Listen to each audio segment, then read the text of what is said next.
जय माता की मित्रों। हम लोग पुनर्वसु नक्षत्र की यात्रा कर रहे हैं और अलग अलग ग्रह पुनर्वसु नक्षत्र में किस तरह के फल आपको प्रदान करवा सकते हैं उसी के विषय में चर्चा कर रहे हैं। पुस्तकों में क्या लिखा है और हमारा क्या इसके बारे में ओपिनियन है, चाहे अभ्यास के द्वारा हो चाहे तरह तरह की पुस्तकों के द्वारा हो। क्योंकि किसी एक पुस्तक से ज्योतिष में आप कुछ समझ नहीं सकते, आपको अलग अलग तरह की पुस्तकें पढ़नी पड़ेगी। बहुत बार ऐसा भी होता है कि एक ही योग दूसरी किसी पुस्तक में, दूसरे किसी चैप्टर में या उसी पुस्तक में वो काटते हुए भी मिल जाता है आपको, तो उसको समझना इतना आसान नहीं होता है। साधारणतया देखने में लगता है कि काट रहा है, लेकिन उसके जब गहराई में हम लोग उतरते हैं तो समझ में आता है कि नहीं, सही है, दोनों ही चीज़ अपनी जगह एकदम सही। तो अब बात करते हैं आज पुनर्वसु नक्षत्र में राहु केतु की। राहु केतु के विषय में आज के विद्वानों की एक अलग धारणा है। वर्तमान के जो विद्वान अभी है या इन 20-30 सालों में जो विद्वानों ने पुस्तकें लिखी, बहुत कुछ लिखा है राहु केतु के बारे में। लेकिन पुराने संदर्भ में अगर हम लोग जाए तो कोई विशेष चर्चा राहु केतु के बारे में ज्योतिष की पुस्तकों में नहीं मिलती। उसके विषय में हमने 2-3 वीडियो राहु के केतु के आपको पोस्ट भी किए हैं। अगर आपको और भी उसके वीडियो हम पोस्ट करेंगे, उसके विषय में कुछ जानना है डीपली, तो आप वहाँ जाके उसको सुनिए। क्योंकि एक ही चैप्टर को सुन के और उसके बाद में जब कमेंट आता है तो ये समझ में भी आ जाता है कि शायद पुराने वीडियो आपने सुने नहीं। तो आप क्लियरली सबको सर्च करके सुनिए। अलग अलग प्लेलिस्ट के हिसाब से भी हमने पोस्ट बनाए हुए हैं वहाँ पे। तो अगर राहु होता है पुनर्वसु नक्षत्र के प्रथम चरण में, तो इंसान के अंदर निर्णय लेने की क्षमता बहुत अच्छी होती है। लेखन और प्रकाशन या शिक्षण, ये सब क्षेत्र में कुछ विशेष लाभ अर्जित करता है। दूसरे चरण में व्यक्ति को विज्ञान के क्षेत्र में या रिसर्च या शोध के क्षेत्र में बहुत आगे बढ़ता है और व्यक्तित्व भी ऐसे इंसान का बहुत आकर्षक होता है, दृष्टिकोण से उदार होता है। तीसरे चरण में राहु व्यक्ति को बुद्धिमान, अच्छी स्मरण शक्ति और से लोभ से दूर रह के संतोषी प्रवृत्ति का बनाता है। सरकारी नौकरी में भी हो सकता है या प्राइवेट नौकरी में भी हो सकता है। खासकर ऐसा इंसान हिसाब किताब के मामले को देखने वाला अकाउंट्स डिपार्टमेंट वगैरह में प्रधान होता है। चतुर्थ चरण साहित्यकार, पत्रकार, प्रकाशक बना देता है। और अगर बुध की युति हो जाए तो ज्योतिष भी बना सकता है। अच्छा गणितज्ञ होता है, बुध की कोई भी तरह से युति हो जाए, दृष्टि हो जाए।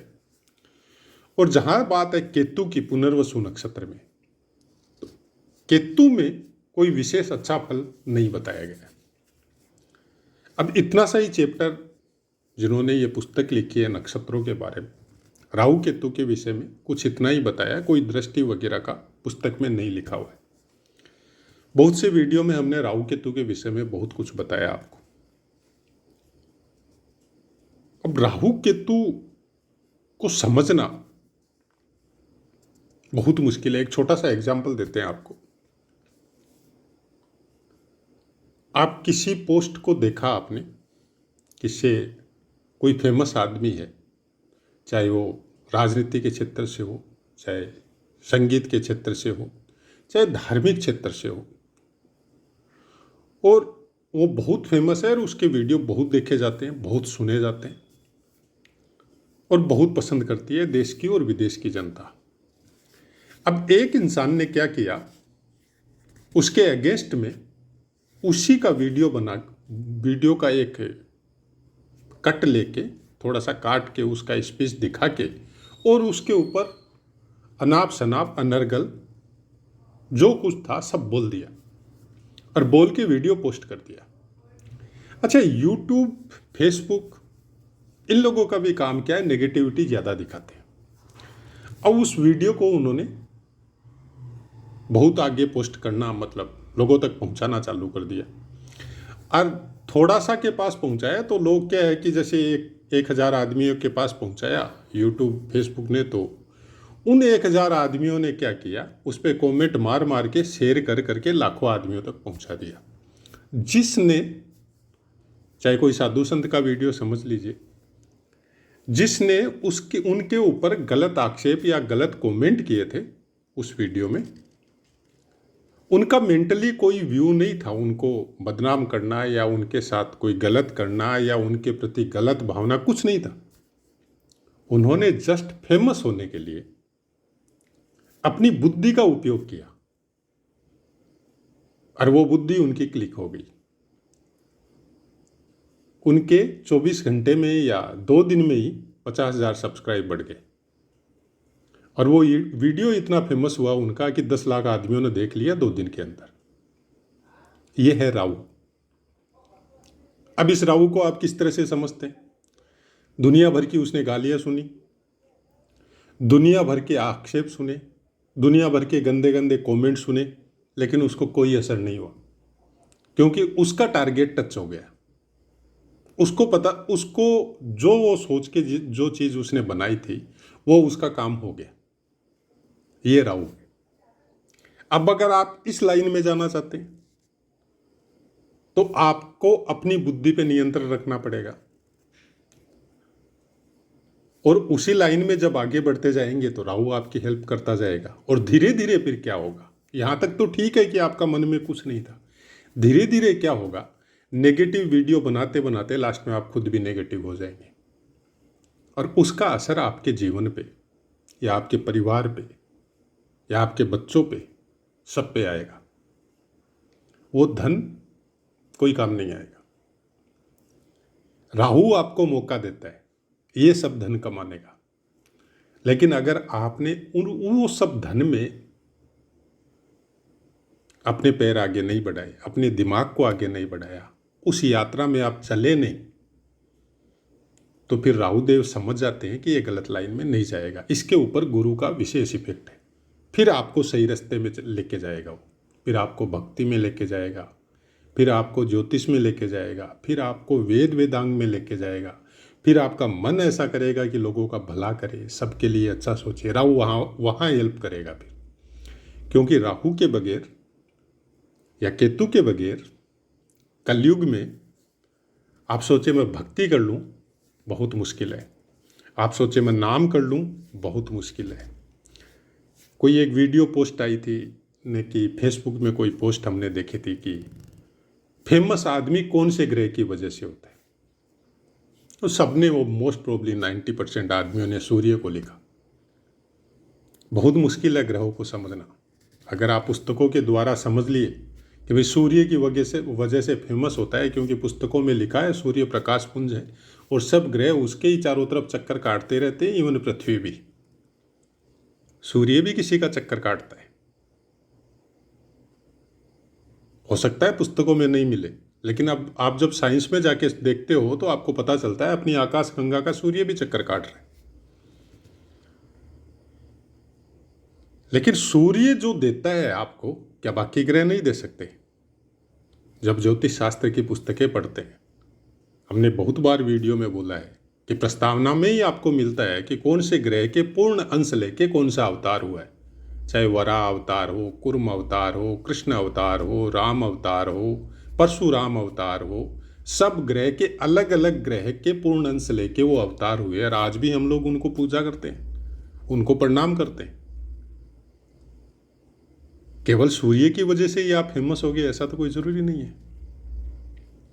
आप चंद्रमा की वजह से भी हो सकते हैं, बुध की वजह से भी हो सकते हैं, शनि की वजह से भी हो सकते हैं।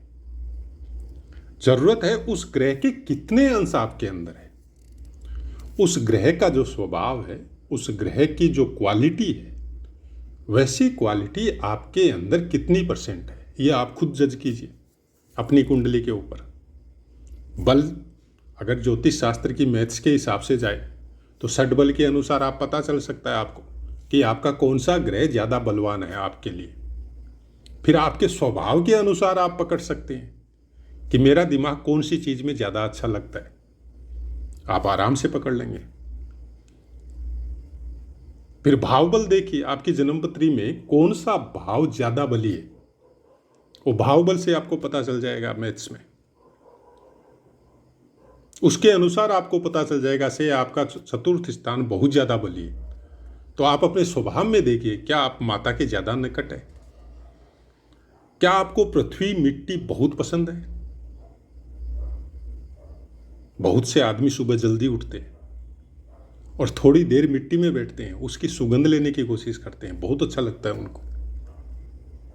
इसका मतलब चतुर्थ स्थान बली है। किसी का भाव बल में दशम स्थान बली हो सकता है। ऐसा इंसान एनी टाइम अपने कर्म में रत रहता है, बाकी कोई भावना से किसी और चीज से उसको कोई मतलब ही नहीं होता है। वो सबसे ज्यादा कर्मठ होता है और धर्म को भी कर्म में समाहित करता है। जैसे सुबह उठना है, अपना काम करना है, चाहे वो पंडित है तो वो अपने जो नित्य कर्म उसको बताए गए हैं उसके हिसाब से वो कर्म करते रहेगा, बगैर कोई भावना के। कोई भावना नहीं होती, कर्मठ होता है ऐसे इंसान। शायद आपने अगर कृष्ण लीला की कहानियां सुनी है, कंसवध की कहानियां सुनी है, तो आपने एक अक्रूर जी बोल के एक पार्ट था जो कृष्ण भगवान को लाने के लिए गए थे मथुरा से। तो मंत्री वगैरह थे शायद कंस के, तो वो कर्मठ थे। वो अपने कर्म में इतने ज्यादा प्रवीण थे कि बाकी भावनाओं के लिए उनके पास कोई वक्त ही नहीं था। वो कर्मठता की वजह से, उस भाव बल की वजह से भगवान उन पे प्रसन्न होकर उनको साक्षात दर्शन दिया, तब जाके उनका परिवर्तन हुआ। तो अब जिस क्षेत्र में, जिस चीज में भी, जिस ग्रह की वजह से भी, अगर उस चीज को आपने बहुत अच्छे से समझ लिया और उसी काम में अगर रत हो गए तो उसके द्वारा भी संपूर्णता प्राप्त हो सकती है। ऐसी बात नहीं है नहीं हो सकती, उसके द्वारा भी हो सकती है, लेकिन जरूरत है फिर वहां पे 100% देने की। आपका सूर्य बली है, षट बल में बहुत बलवान है। भाव बल में जाके देखते हैं तो पहला स्थान बहुत बलवान है। अब आपका सूर्य पूर्ण बलवान है। आपको सूर्य की तरह बिहेव करना पड़ेगा, सबको समदृष्टि रखनी पड़ेगी, सबके साथ न्याय करना पड़ेगा। अपने लिए अपने स्वार्थ की कोई भावना आपके अंदर नहीं आनी चाहिए। फिर देखिए आपका इसी जन्म में परिवर्तन हो जाएगा। वो सब कुछ मिलेगा जो सूर्य के द्वारा मिलना चाहिए, और वो भी मिलेगा जो जीवन और मृत्यु के बंधन को भी काट सकता है। तो हर ग्रह आपको वो ऊंचाइयां प्राप्त करवा सकता है जिसकी आपने कभी अपेक्षा ही नहीं की हो। अब कोई आदमी है, किसी का पता ही नहीं है, कोई फेमस नहीं है, वो एक अंधेरे कोने में बैठ के अपने भगवान का नाम लेता है, वो बहुत फेमस है। कारण आडंबर रहित जो राहु का जो संसार है, वो आदमी उससे अलग हो चुका है। आज ऋषि मुनि जंगल में जाके तपस्या कर रहे हैं, क्या उनका कोई ग्रह बलवान नहीं है? क्या बहुत बलवान है, वो फेमस है। वो इस लोक में नहीं है, वो उस लोक में जहां उनकी जरूरत है, जिसके लिए वो साधना या तपस्या कर रहे हैं। साधुओं को गाली देना बहुत आसान है, लेकिन कभी 5 दिन ही उनके अनुसार चल के देखिए, उनके समीप रह के देखिए, उनकी दिनचर्या देखिए, वो क्या करते हैं। तो हमारा इतना ही कहना है, किसी भी चीज को, शब्दों को या कोई वीडियो बनाने के लिए, कोई भी चीज करने के लिए नेगेटिव वीडियो मत बनाइए। ये राहु का संसार है। जहां तक हो सके पॉजिटिव वीडियो बनाइए। हो सकता है आपको कमेंट कम मिले, हो सकता है आपको लाइक कम मिले, हो सकता है आपको सब्सक्राइब कम मिले, लेकिन आपकी बुद्धि कुंठित नहीं होगी, आपका मन गलत लाइन में नहीं जाएगा। आप कम से कम अपने एरो को सेफ रख सकेंगे। गलत रास्ता अपनाएंगे, फिर राहु देव आपको बहुत तीव्र गति से गलत लाइन में लेके जाएंगे। आज आप उल्टा पुल्टा वीडियो बना रहे हैं, राहु देव का संसार है टोटल सोशल मीडिया। अभी आप जवान हैं, आपकी उम्र होगी 15 से 25 साल। हर जैसा जो जैसा मन में आया वैसा वीडियो बना दिया, वो तो सेव है इंटरनेट में। याद रखिए, आपके ये वीडियो आपके दोस्त, आपके फ्रेंड सर्कल और आपके जान पहचान वाले और आपके परिवार वाले जो रिश्ते में हैं, ये सब उल्टे पुल्टे गलत वीडियो वो सेव करके रखते हैं। और जब आपकी उम्र होगी, जब आपके बच्चे आपकी उम्र में होंगे, तब आपको इस चीज़ का पता चलेगा कि आपने क्या किया था। जब बच्चों को वो वीडियो मिलेगा देखने का, तो उनको बड़ी शर्म महसूस होगी कि मेरे मम्मी पापा ने ये क्या क्या बना के डाला। तो थोड़ा अपने ऊपर कंट्रोल कीजिए। भविष्य जानने की उत्कंठा रहती है, अपना भविष्य खुद क्यों बिगाड़ रहे हैं? किस लिए बिगाड़ रहे हैं भाई? आज को संवारने के लिए कल को मत बिगाड़िए। पैसा कमाने के और बहुत रास्ते हैं, सही रास्ते से भी पैसे बन सकते हैं, फिर गलत रास्ते अपनाने की क्या जरूरत है? जो मिल रहा है उसमें ईश्वर को धन्यवाद दीजिए और कम से कम राहु के आडंबर से थोड़ा दूर रहिए। नेताजी की भीड़ जा रही है जिंदाबाद जिंदाबाद बोलते हुए, आप अलग कोने में खड़े हुए कुछ नहीं बोल रहे, न जिंदाबाद बोल रहे हैं न कोई इंटरेस्ट ले रहे। अब उसी भीड़ में आपके दो दोस्त हैं और वो आपको खींच के भीड़ के साथ कर लेते हैं। थोड़ी दूर आप चुपचाप चलेंगे, उसके बाद में आप भी जिंदाबाद बोलना चालू हो जाएंगे। क्यों? क्योंकि भीड़ में 1000 आदमी जिंदाबाद बोल रहे हैं, तो आपका जो अकेले का जो एरो है ना, वो 1000 आदमियों से टकरा के नष्ट हो चुका है। अब आपकी भी बुद्धि भीड़ जैसी हो गई है। साइड रखिए अपने आप को, भीड़ के साथ भेड़चाल में मत फंसिए। यही राहु देव, क्योंकि पुनर्वसु नक्षत्र में जब राहु केतु के पाठ है या जहाँ भी राहु केतु का बात होता है, तो हम ये बताते हैं कि अपने आप को सेफ रखिए और जहाँ तक हो सके गुरुदेव को एक्टिव रखिए। अपनी बुद्धि का सदुपयोग कीजिए, दुरुपयोग नहीं। दुरुपयोग करना राहुदेव सिखाता है और सदुपयोग करना भी सिखाता है। जब आप दुरुपयोग से दूरी बना लेंगे, तब वो सदुपयोग करना चालू करेगा। हम तो चैनल में बोल सकते हैं, आपसे प्रार्थना कर सकते हैं। अब चलना आपको है या आपकी इच्छा है कि आपको क्षणिक सुख चाहिए या आपको लॉन्ग टर्म सुख चाहिए, कि आज जो आप कर रहे हैं उसका तो आत्मिक सुख आपको मिले ही, लेकिन कल जब आपके बच्चे बड़े हो जाए और आपको उनको पता चले कि मेरे पेरेंट्स ने ये किया और उनको भी सुख महसूस हो, तब आपका सम्मान उनकी नज़र में बहुत बढ़ जाएगा। तो वो भी सुख मिले, एक उम्र के बाद में भी सुख मिले। तो वैसा ही कुछ कीजिए, बाकी आप लोगों की मर्जी है। हम अपनी वाणी को विराम देते हैं और आपसे आज्ञा लेते हैं। जय माता।